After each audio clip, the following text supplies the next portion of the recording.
किसी तरह से पढ़ के निकल जाएंगे, लेकिन आगे का क्या, क्योंकि reflection of light, refraction of light आपको हर जगह पूछेगा और आपको पता भी होना चाहिए। एक आदमी को साइंस के वो सभी टर्म्स पता होना चाहिए जो हम लोग अपने दैनिक जीवन में यूज करते हैं। देखिए, आप अपने दैनिक जीवन में लाइट्स के बिना आप रह नहीं सकते हैं, तो लाइट्स को पढ़ना कितना जरूरी है, लाइट्स का हमारे जीवन में इंपॉर्टेंस क्या है, वो सभी बातें इस चैप्टर में आपको पढ़ना है। और आई एम श्योर आपको हम इसमें वो सभी टॉपिक को बहुत ही आसान भाषा में समझाने वाले हैं, जिसमें आपका इसमें जो भी डाउट होगा इस क्लास में, आगे का क्लास में, वो सभी डाउट्स कहीं ना कहीं क्लियर होने वाला। हो सकता है कि ये वीडियो थोड़ा लंबा हो जाए, लेकिन आपको हम कोशिश करेंगे कि इस चैप्टर में जितने भी मेन टॉपिक्स हैं, इसमें जो मेन न्यूमेरिकल्स हैं, वो सभी चीज़ आपको आसानी से समझ में आ जाए। और जो बोर्ड का एग्ज़ाम है उसका जो तैयारी में आप लगे हुए हैं, उस तैयारी में मेरे तरफ से आपके लिए एक छोटा सा मदद होगा। और एज ए टीचर मेरा यही टारगेट रहता है कि मैं अपने बच्चों को किस तरह से थोड़ा सा भी अगर कंट्रीब्यूट कर सकूं, थोड़ा सा भी अगर मदद कर सकूं, तो उसमें हमें खुशी होती है। आइए हम लोग चलते हैं, इस चैप्टर को समझते हैं। इस चैप्टर में जो मेन टॉपिक्स है उसको समझते हैं। चैप्टर का नाम है रिफ्लेक्शन ऑफ लाइट, फिजिक्स का चैप्टर है, क्लास 10 का ये चैप्टर है। आइए समझते हैं। सबसे पहले रिफ्लेक्शन ऑफ लाइट होता क्या है। सबसे पहले रिफ्लेक्शन ऑफ लाइट जानने से पहले we must know what is the light. Light क्या होता है? लाइट जो होता है form of energy which help us to see any object. We get sensation of the vision when light from different object around us reaches our eyes and their images are produced in the brain। हम अपने दैनिक जीवन में किसी भी चीज को अगर देख पा रहे हैं, कैसे देख पा रहे हैं? In the help of light.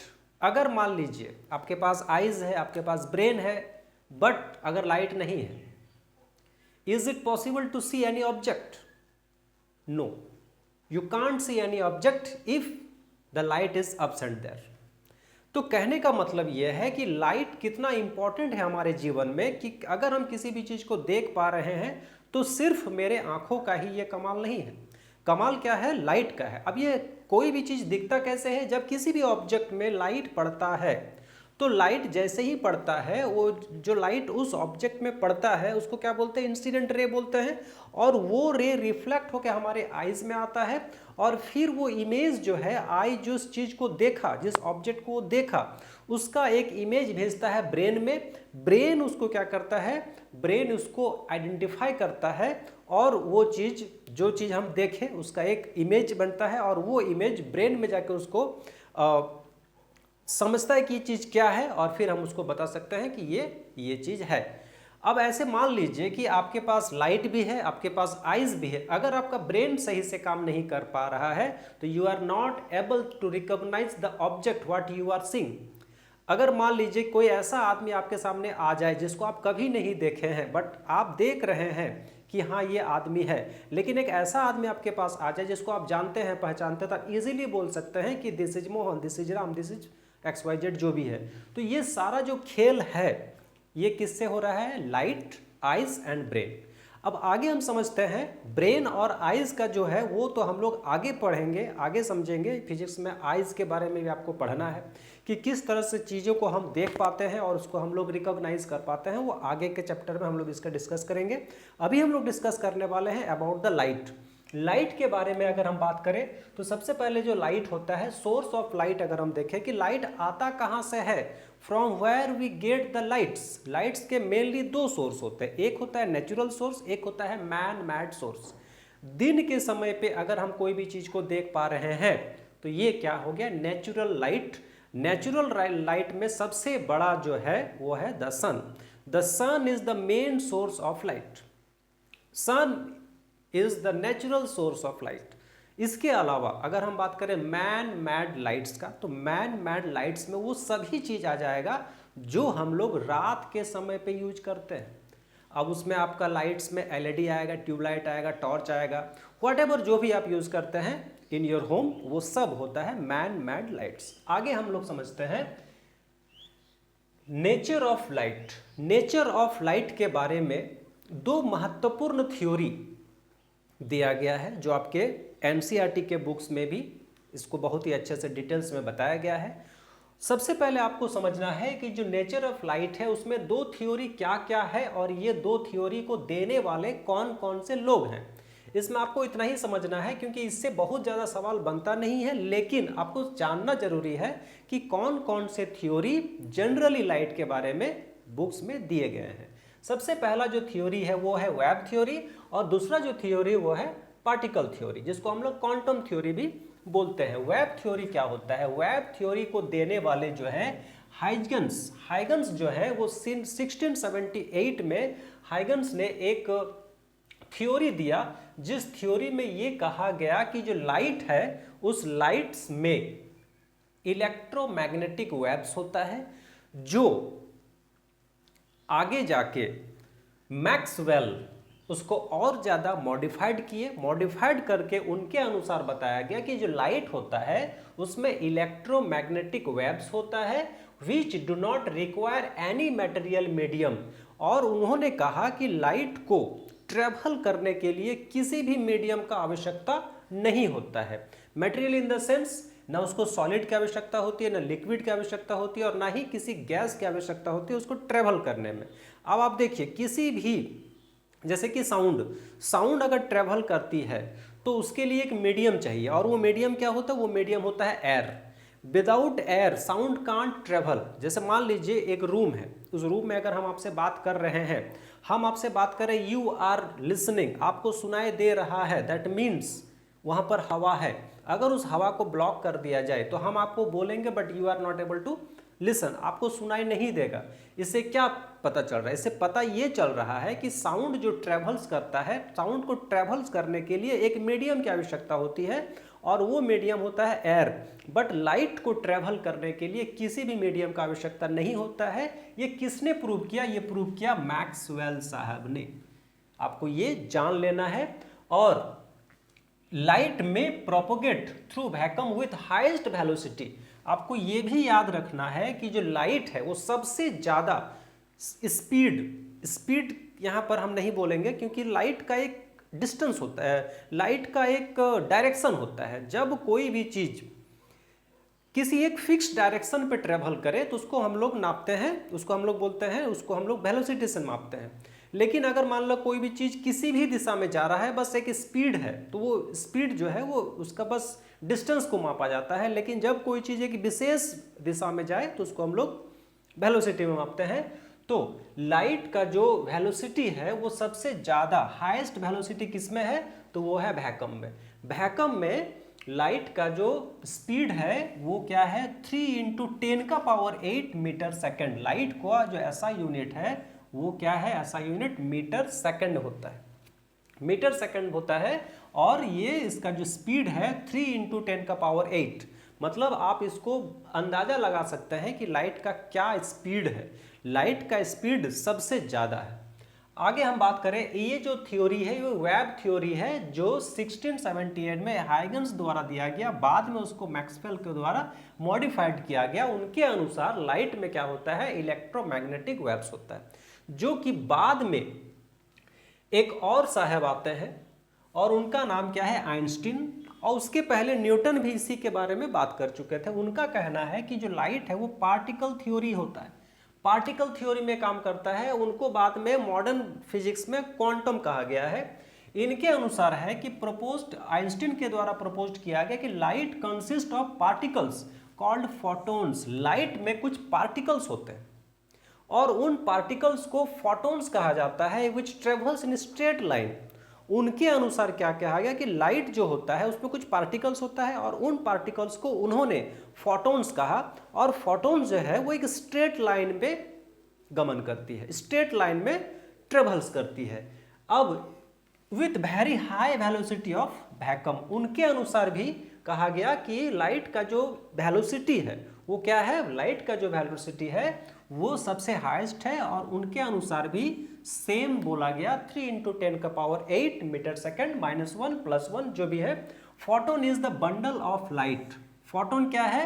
Photon जो है वो एक तरह का पार्टिकल है और उस पार्टिकल को कहा गया है बंडल ऑफ लाइट एनर्जी। अब इनके अनुसार क्या कहा गया कि लाइट जो है वो एक एनर्जी है और उस एनर्जी में कुछ पार्टिकल्स होते हैं, पार्टिकल्स को फोटॉन्स कहा गया और वो फोटॉन्स एक नहीं बंडल में होता है और इसमें सिर्फ तरंग नहीं, मतलब इसमें सिर्फ वेव्स भी नहीं होता, इसमें कुछ पार्टिकल्स यानी कि कण भी मौजूद होते हैं।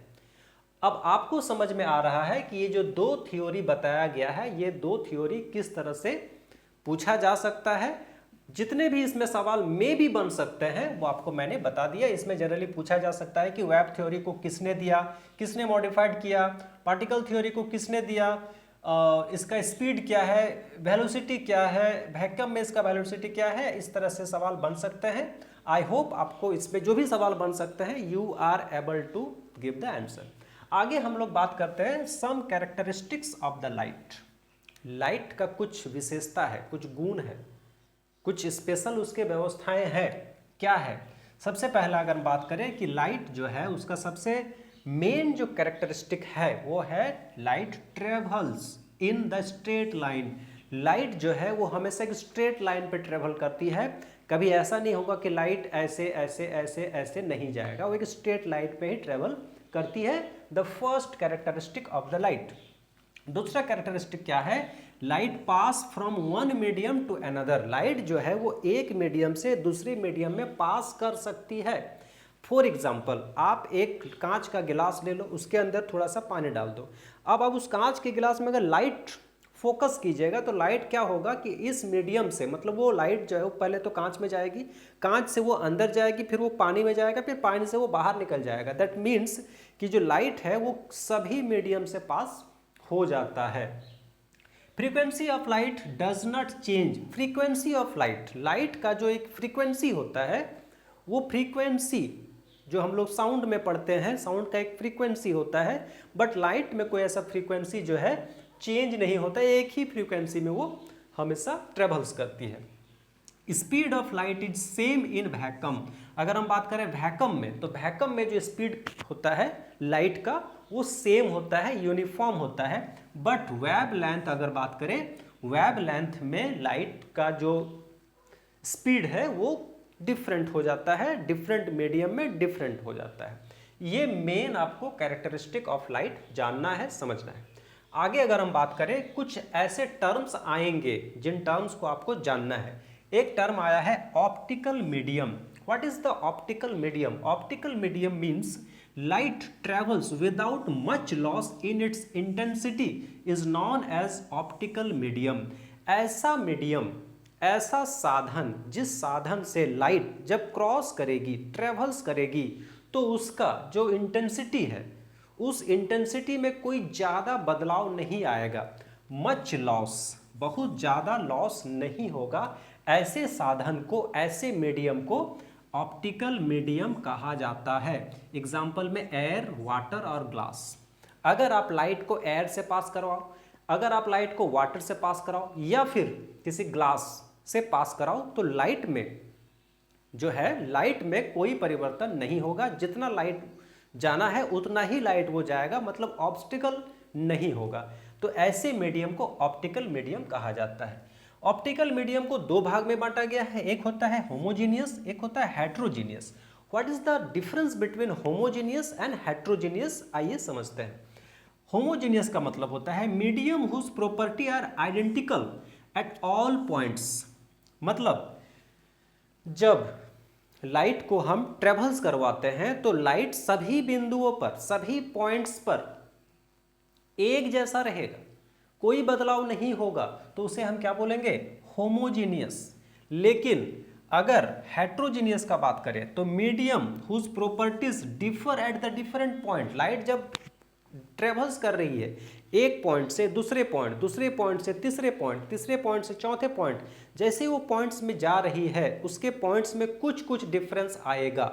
जब कुछ कुछ डिफरेंसेस आएगा, किस चीज़ में डिफरेंसेस आएगा? या तो उसका केमिकल प्रॉपर्टी में चेंज हो रहा है, या तो उसका फिजिकल प्रॉपर्टी में चेंज हो रहा है, किसी न किसी तरह से अगर उसका डेंसिटी में चेंजिंग हो रहा है, या अन्य कोई भी पॉइंट्स में अगर वो कुछ भी बदलाव हो रहा है, तो उसे हम लोग बोलेंगे हेट्रोजीनियस।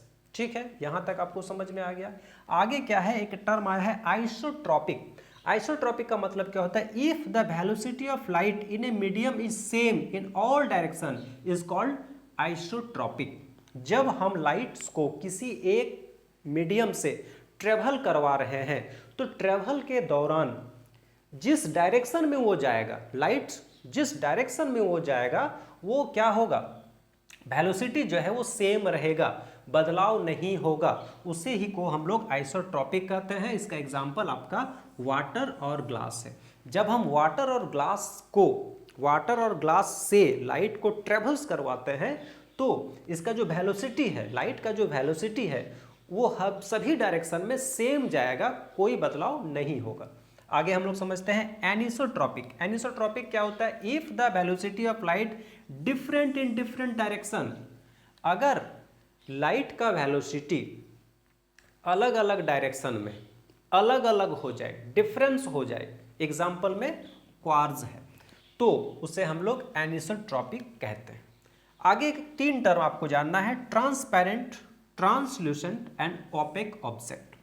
आइए इसको समझते हैं। ट्रांसपेरेंट क्या होता है, ट्रांसपेरेंट का मतलब होता है जब लाइट एक मीडियम में पड़ के दूसरी तरफ चला जाए, या हम ऐसे खड़े हैं, ऐसा चीज यहां पर रखें जिस चीज को रखने के बाद पीछे भी हमको दिखाई दे, तो वो क्या हो गया, transparent. For example water, glass, white plastic, ये सभी चीज क्या है, ट्रांसपेरेंट है।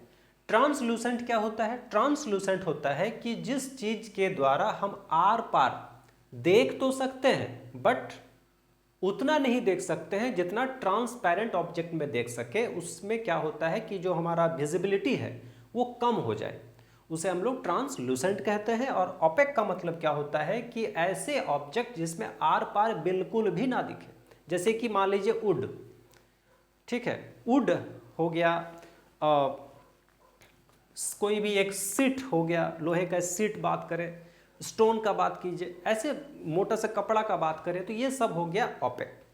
अगर हम बात करें लाइट रे, लाइट रे क्या होता है, लाइट रे को हम लोग जनरली इस तरह से एरो से डिनोट करते हैं। अगर इस तरह से आपको कहीं भी एरो दिखता है फिजिक्स में, रिफ्लेक्शन ऑफ लाइट में, तो आपको समझ लेना है कि वो लाइट रे इस दिशा में ट्रेवल कर रही है। अगर मान लीजिए एरो इस तरह से है तो हमको समझ लेना है कि लाइट जो इस दिशा में, इस डायरेक्शन में ट्रेवल्स कर रही है। कहने का मतलब है कि लाइट रे का मतलब होता है, इसमें ये बता रहा है कि पाथ ऑफ लाइट, लाइट का रास्ता किधर है, लाइट का रास्ता को हम लोग रे, लाइट रे कहा जाता है। उसके बाद एक टर्म आता है beam of light. Beam of light क्या होता है, बीम ऑफ लाइट का मतलब होता है group of light in A same definite direction. For example अगर आप 4 व्हीलर के सामने खड़े हैं तो 4 व्हीलर में रात के टाइम पे जो लाइट निकलता है वो रे होता है। उसी रे को हम लोग, जब रे बहुत ज़्यादा होगा, ग्रुप ऑफ रे होगा, ग्रुप ऑफ लाइट होगा, तो उसी को हम लोग बोलते हैं बीम। बीम अगर हम बात करें तो बीम जो है वो 3 तरह का होता है। एक होता है पैरेलल बीम, एक होता है कन्वर्जेंट बीम और एक होता है डाइवर्जेंट बीम। आपको याद रखना है how many types of beam, there are mainly 3 types of beam, parallel, convergent and divergent. Parallel में क्या होता है कि देखिए, पैरेलल में होता है कि जो लाइट रे है वो निकल रहा है, पैरेलली जा रहा है, ये किसी भी पॉइंट में जाके किसी के साथ भी टच नहीं करेगा। ऐसे आगे के क्लास में आप समझेंगे 11-12 में कहीं ना कहीं ये भी प्रूव किया गया है कि जो पैरेलल रेज है वो इन्फिनिटी में जाके कहीं ना कहीं मिल जाता है। लेकिन अभी क्लास 10 में आपको ये समझना है कि जो टाइप्स ऑफ बीम है वो पैरेलल जो होता है वो तीनों एक ही दिशा में पैरेलली ट्रेवल्स करती है बट किसी भी पॉइंट पे जाके नहीं मिलती है, उसको पैरेलल बोलते हैं। कन्वर्जेंट का मतलब क्या होता है कि इस तरह से रे आएगा, इस तरह से रे आएगा और इस तरह से रे आएगा, किसी एक पॉइंट पे जाके मिल जाता है, मीट एट द पॉइंट, उसको कन्वर्जेंट बोलते हैं। डाइवर्जेंट का मतलब क्या होता है कि जो लाइट निकलता है, मान लीजिए यहाँ से अगर लाइट निकल रहा है तो वो लाइट जो है कुछ इस दिशा में, कुछ इस दिशा में, कुछ इस दिशा में, कुछ इस दिशा में, कुछ इस दिशा में, इस तरह से ट्रेवल करेगा। मतलब लाइट जो है वो फैल जाएगा, स्प्रेड कर जाएगा। पैरेलल का मतलब क्या होता है, इसी लाइन में जाएगा। कन्वर्जन का मतलब क्या होता है, ऐसे जाएगा और किसी एक पॉइंट पे जाकर मिल जाएगा। डाइवर्जन का मतलब क्या होता है, ऐसे निकलेगा, ऐसे फैल जाएगा, स्प्रेड हो जाएगा। तो आपको समझ में आ गया होता क्या है, डाइवर्जन भी बता दिया गया। अब आपको समझना है रिफ्लेक्शन ऑफ लाइट। अब हम लोग चैप्टर के कुछ ऐसे चीज़ों के बारे में डिस्कस करेंगे जो बहुत ही इंपॉर्टेंट है। अभी मैंने आपको जितना बताया ये सब टर्म है जो आपको जनरली 1-2 नंबर के लिए पूछा जा सकता है, लेकिन अब जो हम बात करने वाले हैं ये आपका चैप्टर का कोर कॉन्सेप्ट है। बहुत ही ध्यान से देखिएगा। रिफ्लेक्शन ऑफ लाइट क्या होता है? रिफ्लेक्शन ऑफ लाइट का मतलब होता है the bouncing back of the light when heats a polished surface like mirror, it may be partially absorb. समझ में आ गया? एग्जाम्पल हम लेते हैं। आप एक बॉल ले लीजिए, जो इस बॉल से आप क्रिकेट खेलते हैं, ठीक है। उस बॉल को आप दीवार पे अगर पटकते हैं, जितना स्पीड से आप पटकते हैं बॉल उतना ही स्पीड से आपके हाथ में वापस आ सकता है। तो बॉल को फेंकना और बॉल का फिर से बाउंस होके आपके पास आना, उसी को तो बोलते हैं bouncing back. Same laws light के साथ भी यूज होता है। जब भी लाइट किसी plane surface in the sense mirror, जब लाइट किसी भी प्लेन सरफेस पे पड़ता है तो वो जिस दिशा से जाता है उसी दिशा में फिर से रिफ्लेक्ट होकर हमारे आंखों तक आता है या फिर वापस आता है, उसी को बोलते हैं रिफ्लेक्शन ऑफ लाइट। ठीक है, आपको इतना ही समझना है। रिफ्लेक्शन ऑफ लाइट क्या होता है? The bouncing back of light when heats a polished surface like mirror, it may be partially absorb. और जब वो लाइट पॉलिश्ड सरफेस पे पड़ता है तो फिर से वापस आता है। वापस आने के क्रम में हो सकता है कि अगर 100% लाइट उस पर पड़ा तो 95% बाउंस बैक होगा, थोड़ा सा पार्शियली उसमें एब्जॉर्ब होता है। 100% लाइट जाएगा, 100% बाउंसिंग बैक नहीं होता है, कुछ परसेंट कम हो जाता है। अब हमको समझना क्या है कि रिफ्लेक्शन होता कितने प्रकार का है? टाइप्स ऑफ रिफ्लेक्शन दो होता है। एक होता है रेगुलर रिफ्लेक्शन और एक होता है डिफ्यूज्ड, या उसे इर्रेगुलर भी कहा जाता है। अब देखिए रेगुलर रिफ्लेक्शन क्या होता है? रेगुलर रिफ्लेक्शन का मतलब होता है strikes on the plane surface follows laws of the reflection reflected in one direction to see eyes must in same direction. Regular reflection जो होता है वो जनरली प्लेन मिरर में होता है या प्लेन सरफेस में होता है। रेगुलर रिफ्लेक्शन में आपका जो रिफ्लेक्शन का जो लॉ है, जो नियम है, उस नियम का पालन होता है and reflected in one direction, और जिस दिशा में जाता है उसके बाद एक ही दिशा में, उसका दिशा फिक्स है। दिशा फिक्स है उसी को तो लॉज बोलते हैं। कुछ लॉज है जो हम लोग आगे चर्चा करेंगे।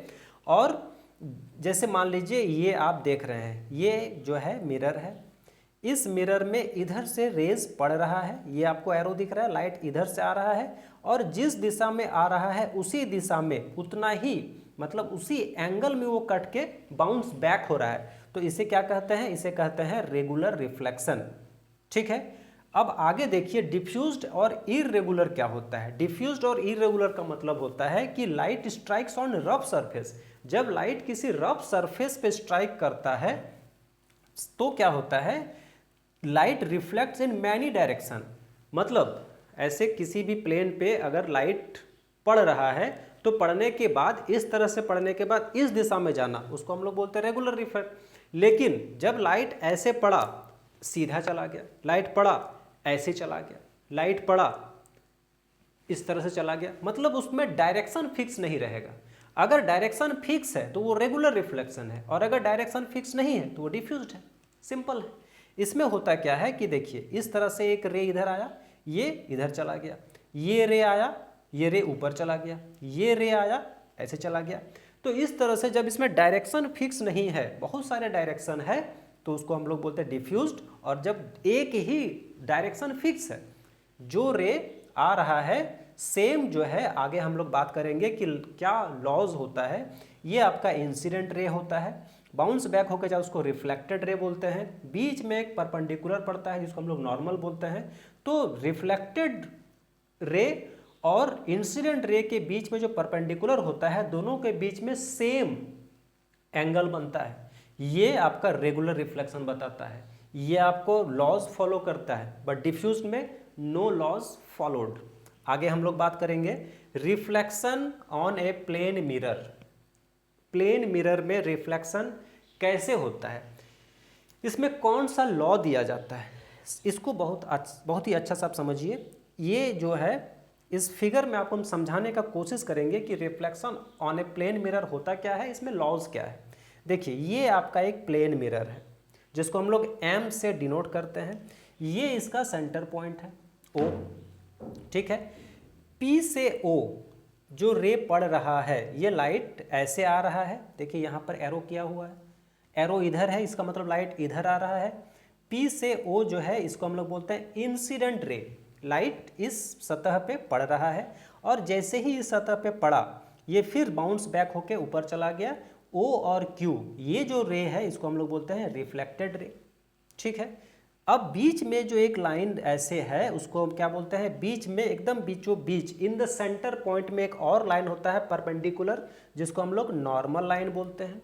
और आपको समझना ये है कि यहाँ से यहाँ इसको हम लोग क्या बोलते हैं, एंगल ऑफ इंसिडेंट, मतलब इंसिडेंट और नॉर्मल के बीच का जो एंगल बनता है उसको हम लोग बोलते हैं angle I. I for incident मतलब एंगल इंसिडेंट, और नॉर्मल से रिफ्लेक्टेड के बीच का जो एंगल है उसको हम लोग बोलते हैं एंगल ऑफ रिफ्लेक्टेड या एंगल आर। लॉज क्या कहता है, लॉज कहता है, लॉज ऑफ रिफ्लेक्शन ये कहता है कि इंसिडेंट रे दैट मीन्स ये पी और ओ, रिफ्लेक्टेड रे दैट मीन्स ये ओ और क्यू, एंड नॉर्मल रे दिस इज ओ और इसको हम लोग क्यू मान लेते हैं, ओ और क्यू, क्यू तो इसको हम माने हैं, इसको हम लोग एस मान लेते हैं। तो ये जितने भी रेज हैं, incident ray, reflected ray, normal line, ये सब एक ही प्लेन मिरर में लाई करता है, मतलब एक ही पॉइंट पे आके मिलता है। ये पहला लॉज है रिफ्लेक्शन का। दूसरा लॉ क्या है, दूसरा लॉ है angle of incident ray is equal to reflected ray, मतलब ये जितना एंगल बनाएगा उतना ही एंगल ये भी बनाएगा। ये दूसरा लॉ है।